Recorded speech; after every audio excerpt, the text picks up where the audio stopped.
नमस्ते। Cold fusion के एक और एपिसोड में आपका स्वागत है। अक्सर लोग बचपन से ही सफलता की कल्पना करते हैं। हम मैगजीन के कवर पर युवा एंटरप्रेन्योर को देखते हैं जिन्होंने अलग अलग सोचा, मानक स्थिति को ललकारा और एक यात्रा पर निकल गए जो उन्हें भारी धन और सफलता की तरफ ले गया। हम सभी इन कहानियों को जानते हैं, लेकिन कभी कभी जब कोई व्यक्ति हर तरह से सफलता प्राप्त करने की कोशिश करता है तो ये बहुत गलत हो सकता है। ऐसी ही एक कहानी है चार्ली जेविस की। प्रतीक्षा के हिसाब से सब कुछ उत्तम था। जेपी मॉर्गन से करोड़ों डॉलर की फंडिंग, फॉर्ब 30 अंडर 30 लिस्ट में एक स्थान और उद्योग के टाइटन्स जैसे कि अपोलो सीईओ मार्क रॉन का समर्थन। लेकिन इस पॉलिश पैकेट के पीछे झूठ, धोखा और अत्यधिक बढ़ा चढ़ा करने का एक नेटवर्क था।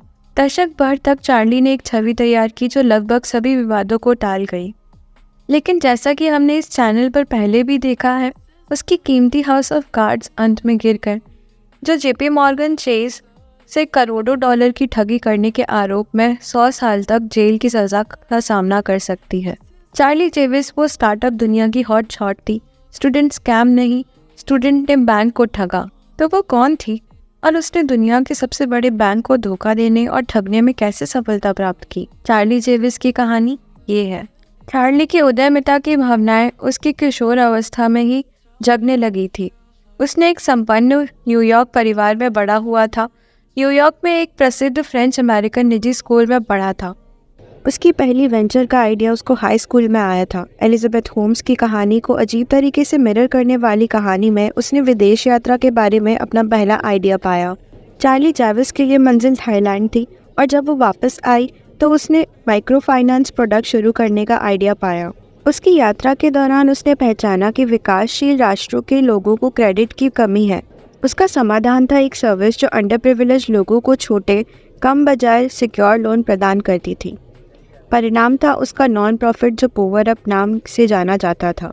ये एक ऑनलाइन प्लेटफॉर्म का काम करती थी जो माइक्रो फाइनेंस का उपयोग सामाजिक भलाई के लिए करती थी। एक टम्बलर पोस्ट के अनुसार चार्ली ने कंपटीशन से विड्रॉ कर लिया था और स्कूल में रहने का फैसला किया था। बावजूद $1,00,000 मिस करने के स्कॉलरशिप बिड ने उन्हें पहले से अधिक मीडिया ध्यान दिया। ग्रेजुएशन के बाद जेविस ने नए मार्केट गैप्स की खोज शुरू की जो एड्रेस करने की ज़रूरत थी। कुछ बिजनेस प्लान रिवीजन के बाद उन्होंने finally free application for federal student aid या FAFSA को डिस्कवर किया।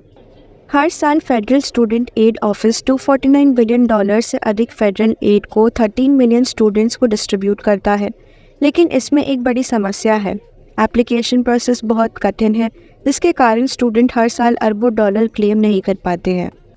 स्टूडेंट की मदद करने के लिए उन्होंने एक सोल्यूशन तैयार किया जो पूरी प्रक्रिया को सिर्फ 5 मिनट या उससे कम समय में सिंप्लीफाई कर सकता था। ये बिल्कुल फ्री था। एक स्टूडेंट अपने टैक्स रिटर्न का फ़ोटो लेता है, फिर हम टैक्स मैथ कर देते हैं।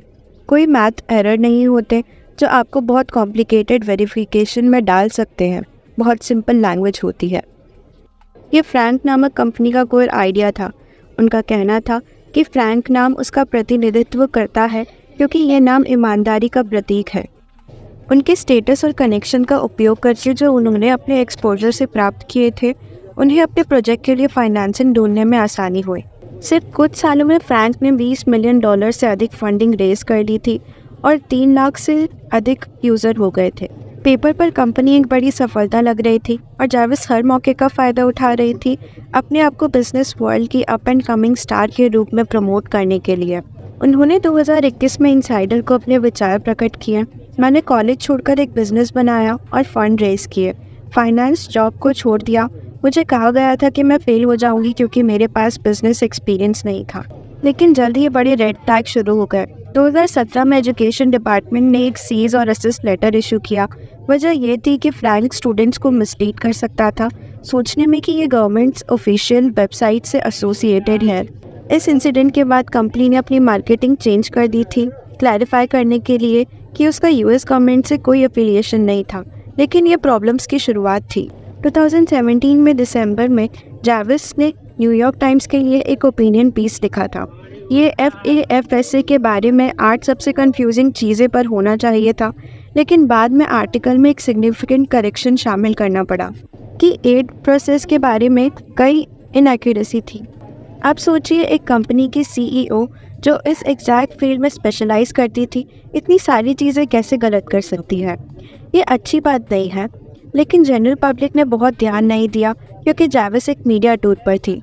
उन्होंने आर्टिकल्स और पॉडकास्ट पर फ्रीक्वेंट अपीयर किया, इतना कि उनका नाम फोर्ब्स के प्रेस्टीजियस 30 अंडर 30 लिस्ट में 2019 में शामिल हो गया। 2021 तक जाविस ने अपने वेंचर को बेचने की संभावना एक्सप्लोर करना शुरू कर दिया था। गर्मियों के शुरू होने तक अब फेमस स्टार्टअप फाउंडर ने जेपी मॉर्गन के साथ मीटिंग सिक्योर करने में सफलता पाई। स्टूडेंट फाइनेंशियल प्रोडक्ट की तेज़ी से बढ़ रही नीश में अपनी उपस्थिति बढ़ाने के लिए उत्सुक जेपी मॉर्गन ने चार्ली जाविस की कंपनी फ्रैंक को मार्केट शेयर बढ़ाने और उन्हें उस सेक्टर में ग्रोथ करने में मदद करने वाले टैलेंट सिक्योर करने का एक अच्छा तरीका माना। मीटिंग के दौरान जाविस ने कुछ भी नहीं छोड़ा और उन्होंने अपनी कंपनी को एन एक्विजिशन मशीन के रूप में पिच किया, जिसने सिर्फ 4 सालों में 4.5 मिलियन कस्टमर इकट्ठा किए थे। उन्होंने ये भी दावा किया कि उनकी कंपनी उनके स्टूडेंट के बारे में किसी लेंडर, कॉलेज या एम्प्लॉयर्स से अधिक जानती है। पिच एक सफलता थी। कुछ मीटिंग्स के बाद उन्होंने जेपी मॉर्गन को अपनी कंपनी को $175 मिलियन के लिए खरीदने के लिए कन्विंस कर दिया। चार्ली के लिए ये एक अमेजिंग पे डे था, लेकिन एक चीज़ बाकी थी। बैंक को ड्यू डिलिजेंस करना था और JP Morgan's due diligence list का पहला आइटम वेरीफाई करना था, वो 4.25 मिलियन कस्टमर जो चार्ली ने कहा था कि उन्होंने इकट्ठा किए थे। इस पॉइंट पर याद रखना महत्वपूर्ण है कि कंपनीज प्राइस का बल्क उनके कस्टमर बेस की क्वालिटी से जुड़ा हुआ था।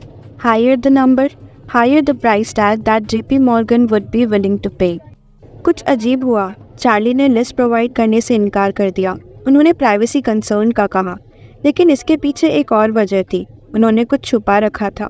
सच ये था कि रियलिटी में 4 मिलियन यूज़र नहीं थे, बल्कि 3 लाख से भी कम थे। जब जुलाई 2021 आया, चार्ली को डील प्रोसीड करने के लिए डेटा प्रेजेंट करना था। अब वो एक क्रॉस रोड पर थी। क्या उन्हें असली फिगर डिस्क्लोज करना चाहिए और बहुत एक प्रॉफिटेबल डील खोने का रिस्क उठाना चाहिए, या नंबर फैब्रिकेट करके एक्विजिशन गारंटी करना चाहिए? देखिए, चार्ली परेशान थी क्योंकि जेपी मॉर्गन से पहले कंपनी के लिए एक और बाइडर था, लेकिन जब उन्होंने असली नंबर देखे तो उन्होंने नेगोशिएशन विदड्रॉ कर दिया। एक और पोटेंशियल बायर के लॉस का डर झेलते हुए उन्होंने डेटा फॉल्सिफाई करने का ऑप्शन चुना, उम्मीद करते हुए कि वो इसे पुल ऑफ कर पाएंगी। लीगल डॉक्यूमेंट्स के अनुसार जेविस ने बार बार झूठ बोलने का चुनाव किया और बार बार उन्होंने जेपी मॉर्गन को धोखा देने के लिए फ्रॉड पर फ्रॉड किया। जाविस को जल्द ही कुछ सोचना था। उन्होंने 4 मिलियन से अधिक कस्टमर ईमेल के साथ एक कस्टमर डेटाबेस कैसे मिलना था। यहाँ उनके चीफ ग्रोथ ऑफिसर ओलिविया अमर पिक्चर में आता है। इनिशियली अमर ने कंपनी के टॉप इंजीनियर से फेक अकाउंट क्रिएट करने के लिए अप्रोच किया, लेकिन इंजीनियर ने जुआ महसूस किया और उन्होंने रिक्वेस्ट की लीगैलिटी क्वेश्चन की। जाविस ने उसे अश्योर किया कि कोई भी ऑरेंज जंपसूट में नहीं होगा, लेकिन इंजीनियर ने बेहतर जाना और अल्टीमेटली उन्होंने रिफ्यूज़ कर दिया। कोई और ऑप्शन ना होने पर चार्ली के पास एक बैकअप था। उन्हें एक आदमी पता था, न्यूयॉर्क का एक प्रोफेसर जो डेटा प्रॉब्लम्स के लिए क्रिएटिव सॉल्यूशंस में स्पेशलाइज करता था। उन्होंने उसकी मदद के लिए अप्रोच। प्रोफेसर के असिस्टेंट्स के साथ उन्होंने एक एल्गोरिदम के उपयोग करके 4 मिलियन से अधिक फेक अकाउंट्स क्रिएट करने में सफलता पाई। एल्गोरिदम ने रियल प्रोफाइल्स के आधार पर नए फेक कस्टमर इन्फॉर्मेशन क्रिएट। कुछ टिंकरिंग के बाद उन्होंने एक लिस्ट इकट्ठा की। उन्होंने अपनी सांस रोक ली और उसे जेपी मॉर्गन को बेच दिया। सरप्राइजिंगली या अनसरप्राइजिंगली, बैंकिंग जाइंट ने उसे खरीद लिया। थैंक यू के रूप में जाविस ने प्रोफेसर को उसकी एफर्ट्स के लिए $18,000 दिए और अब उन्हें बस अपना पेडे का इंतज़ार करना था। लेकिन उससे पहले उन्हें कुछ ट्रैक्स कवर करने थे। चार्ली ने फेक कस्टमर लिस्ट के डिस्ट्रक्शन का ऑर्डर दिया। थर्ड पार्टी एनालिसिस कंप्लीट होने के कुछ मिनट के अंदर अमर ने 4.5 मिलियन स्टूडेंट के सेपरेट डेटा सेट एक्वायर करने में एडिशनल 1,05,000 खर्च किए। ये एक कॉन्टीजेंसी प्लान था, just in case the other data set failed. Once the deal closed, Javis received $10 million in compensation and was eligible for an additional $20 million retention bonus as managing director at JP Morgan. Amar became an executive director and received $5 million as well as $3 million retention bonus. उस समय Charlie social media पर गई थी post करने के लिए। हर दिन entrepreneur को उसकी फेरी टेल न्यू बिगनिंग नहीं मिलती। Not ending. लेकिन ये ग्लोरी का इल्यूजन जैसे ही शुरू हुआ था वैसे ही ख़त्म हो गया। जब सिर्फ 20 ईमेल ही डिलीवर हुए और उसमें से भी सिर्फ 1% से भी कम ईमेल्स ओपन हुए, तो जेपी मॉर्गन ने गहराई से जांच की। उन्होंने करप्ट यूनिवर्सिटी प्रोफेसर के साथ ईमेल एक्सचेंज का पता लगाया और उन्होंने गुस्से में देखा। अमर और चैविस दोनों को जेपी मॉर्गन के रोल से सस्पेंड कर दिया गया था और 2022 के दिसंबर में जेपी मॉर्गन ने उनके खिलाफ चार्जेस फाइल किए। चैविस ने काउंटर स्यू करने की हिम्मत की और उन्होंने आर्ग्यू किया कि उनका टर्मिनेशन जस्ट नहीं था। आपको पता है क्या एल्स जस्ट नहीं था? अपने पूरे बिजनेस को फेक करना। अनफॉर्चुनेटली उनके लिए कोर्ट ने उनके खिलाफ एविडेंस को कंपेलिंग पाया और अप्रैल 2023 में उन्हें 4 अलग काउंट्स पर गिल्टी पाया गया था, जिसमें falsify and dramatically inflated Frank's customer numbers और fraudulently induce JP Morgan to acquire her company था। अब एक हाई प्रोफाइल फ्रॉड केस के बारे में बात करते हैं जो लिटरली रियल टाइम में हमारे सामने हो रहा है। 31 साल के अक्यूज ने falsify and dramatically inflating the number of customer that the company had in the scheme of fraudulently induced JP Morgan to acquire the startup in 2021 किया था। उन्होंने allegedly डिसेप्शन से $45 मिलियन से अधिक गेन करने की कोशिश की थी। जनवरी में JP Morgan CEO Jamie diamond ने फ्रैंक का एक्विजिशन ह्यूज मिस्टेक कहा था। इस साइज का ट्रांजैक्शन के आसपास बहुत सारे लोग होते हैं और नंबर एग्जैक्टली वही नहीं होते जो कहा जा रहा है। ये जानने के लिए वापस जाना शॉकिंग है। उन्होंने सोचा था कि वो नंबर्स फेक करके और झूठ बोल के घर ले जा सकती हैं और उम्मीद करती हैं कि जेपी मॉर्गन गहराई से देखने की कोशिश नहीं करेगा। अगर हम चार्लीज हिस्ट्री में गहराई से देखें तो हमें असली पिक्चर दिखती है और ये एक असली डोजी है। जब ये पता चला कि उनकी स्क्वी क्लीन इमेज सिर्फ एक इल्यूजन थी, तो एक व्यक्ति जो उन्हें जानता था बाद में कमेंट किया, ये वही है जो उन्होंने हमेशा से किया था और अब उन्हें इसके लिए पकड़ा गया है। उनकी कॉलेज ईयर्स के बारे में बात करते हैं। याद कीजिए उनकी पहली venture cover up developing countries के लिए माइक्रो लीडिंग प्लेटफॉर्म।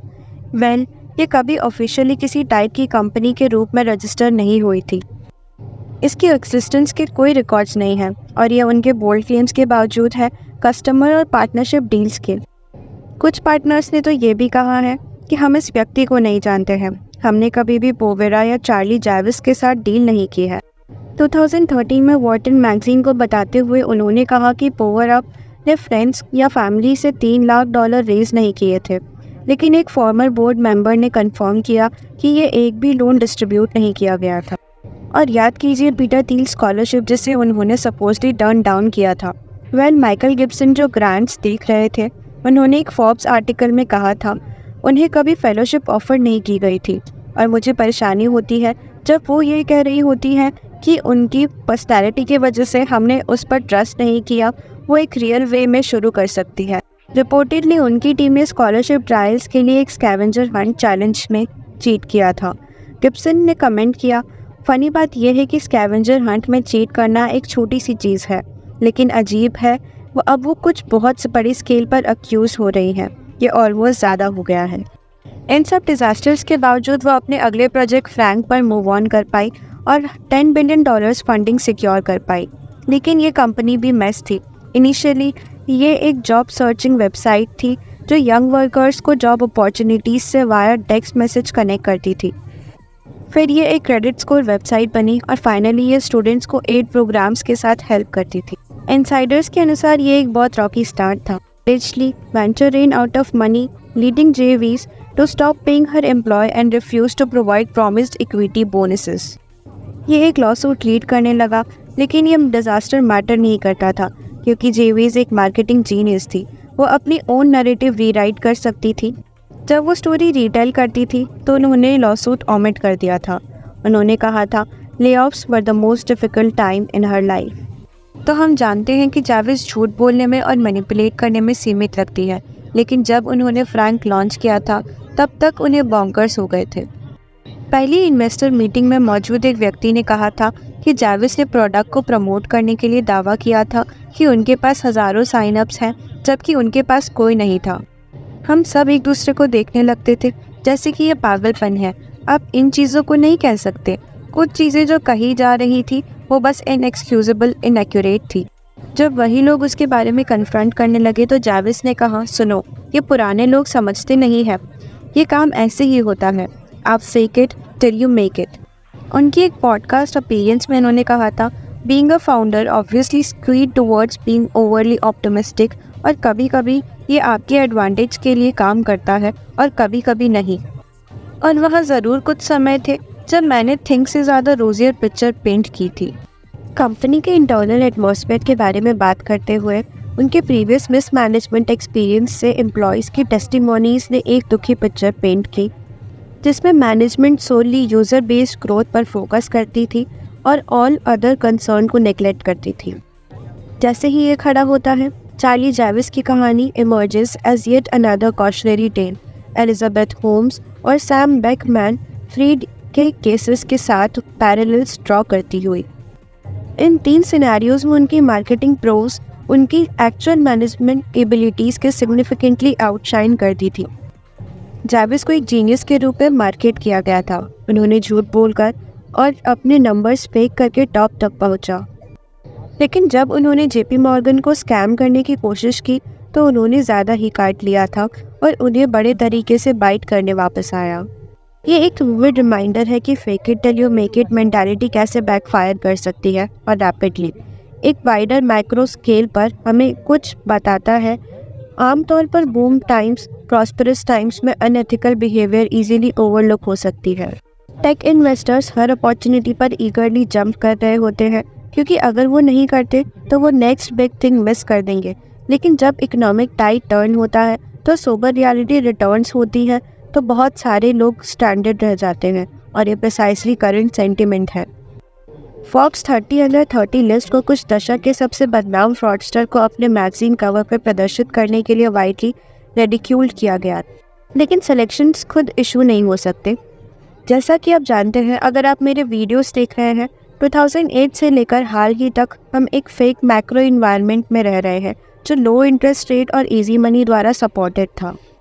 अब सोशल मीडिया को मिक्स में ऐड कीजिए, जहां रियलिटी और फिक्शन ब्लर होती है, और आपके पास इंडिविजुअल्स के लिए एक रेसिपी है जो टाइम्स का फ़ायदा उठाना चाहते हैं और अपनी फेक सक्सेस के लिए नैरेटिव क्राफ्ट्स करना चाहते हैं। तो ये है चार्ली जाविस की कहानी, वो महिला जो जेपी मॉर्गन के नज़दीक सुन के बहुत ज़्यादा उड़ी। मेरे लिए स्कैमर्स और फ्रॉडस्टर्स हमेशा वहाँ थे, लेकिन मिलेनियल जनरेशन के बारे में कुछ है जो सिर्फ एक ग्रैंडर स्केल पर लगती है और बहुत अधिक ब्रेज़ीन है। अगर आपके पास इसके बारे में कोई विचार है तो मुझे सुनने में इंटरेस्ट होगा। ये सिर्फ मेरा एक ओपिनियन है और मैं खुद एक मिलेनियल हूँ, तो मैं किसी पर शेड नहीं डाल रहा हूँ। ठीक है, तो धन्यवाद देखने के लिए। उम्मीद है आपको ये पसंद आया होगा। अगर आपको ये पसंद आया तो चैनल पर देखने के लिए फ्री फील कीजिए। यहाँ पर साइंस, टेक्नोलॉजी और बिजनेस पर बहुत सारी इंटरेस्टिंग चीज़ें हैं। मेरा नाम डगुगु है और आप कोल्ड फ्यूजन देख रहे हैं। मैं जल्द ही मिलूँगा आपसे नेक्स्ट एपिसोड में। चीयर्स।